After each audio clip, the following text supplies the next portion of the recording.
ઉનાળાની કાળઝાળ ગરમીમાં લોકોને ગરમીથી રાહત મળે તે માટે સામાજિક સંસ્થાઓ દ્વારા છાશનું વિતરણ કરવામાં આવે છે।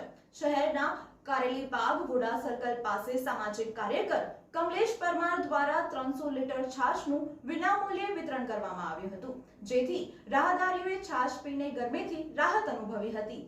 ઉનાળાની કાળઝાળ ગરમીમાં વુડા સર્કલ પાસે કારેલીબાગ સામાજિક કાર્યકર કમલેશ પરમાર દ્વારા વિનામૂલ્યે છાશનું વિતરણ કરવામાં આવ્યું હતું।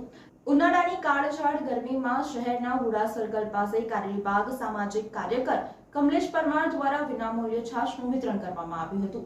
કાળઝાળ ગરમીમાં લોકોને ઠંડક મળી રહે તે માટે છાશનું વિતરણ કરવાનું આયોજન કરવામાં આવ્યું હતું। આજે 300 લીટર છાશનું વિનામૂલ્યે વિતરણ કરવામાં આવ્યું હતું અને રાહદારીઓએ છાશ પીને રાહત અનુભવી હતી।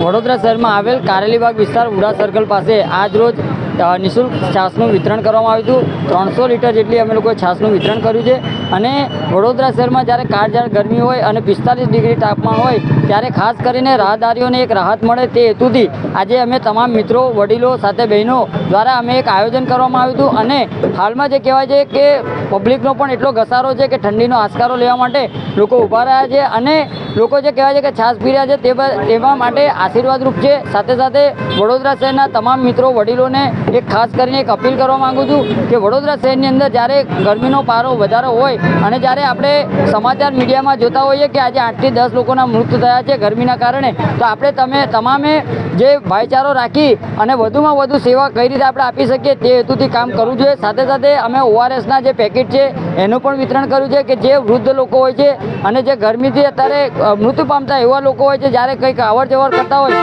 અને જે ગરમીના કારણે જે માનસિક માથું દુખતું હોય એવા લોકોને અમે ORS પણ આપી રહ્યા છીએ।